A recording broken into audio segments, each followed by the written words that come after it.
unimpressed. Here's one about peep shows, and it's called Lotion Plus Perverts Equals Trouble. It was around the holidays in retail land, and what I mean by saying around the holidays is that it was the day after Halloween. I was working in a skincare shop, and the boss introduced me to the new employees. I didn't think much of them, except one who caught my attention. His name was Jay, and he was a makeup artist. He was also a singer, and anything else you could think of. Or so he said. He laughed a lot and seemed pretty interesting, so I warmed up to him. I wasn't quite sure how we started talking, but I'm pretty sure it had something to do with Doomed Generation and me saying in my best Valley Girl voice, "Wake up and smell the cappuccino, dickwad." We had a mutual affection for salty language and became fast friends. We had similar stories and related to each other's stories. He called me every night and we talked for hours. After work, I'd wait with him and we'd take the train together. That night, Lenore picked me up. "Where are you going?" he asked. "I don't know yet. Why?" "I'm going to a peep show," he said with a sly smile on his face. Never been to one." He looked at me. "Maybe we could get a booth together." Maybe, but right now my friend's waiting for me." As I explained everything to Lenore later, she raised an eyebrow. "Are you sure he doesn't like you?" "I don't think he does." Yeah, right. Okay, so where do you want to go?" "How about the peep show?" "Are you serious?" she asked, pulling out into the street. "Yeah, I am. Let's go." "Awesome," she laughed.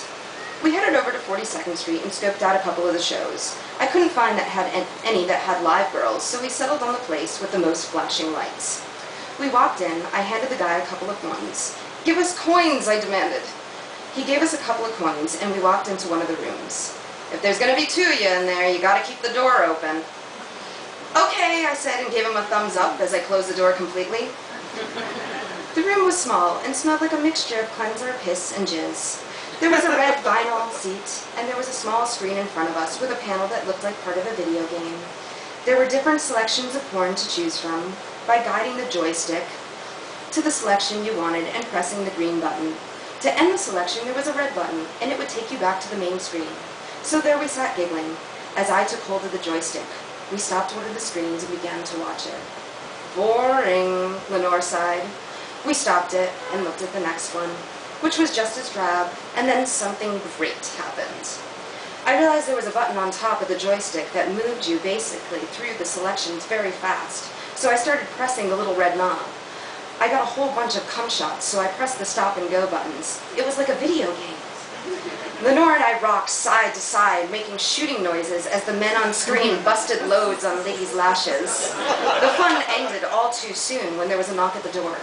The manager lectured us, asked us to leave since we were too loud and disturbing the other customers. I told him he should be happy that two girls even came into the joint, that this was beat-off material enough. Needless to say, he wasn't impressed. He took Polaroids of us, hung them on the wall next to the other no-admittance felons. "What a waste of $2, Lenore complained. We headed home thoroughly unimpressed.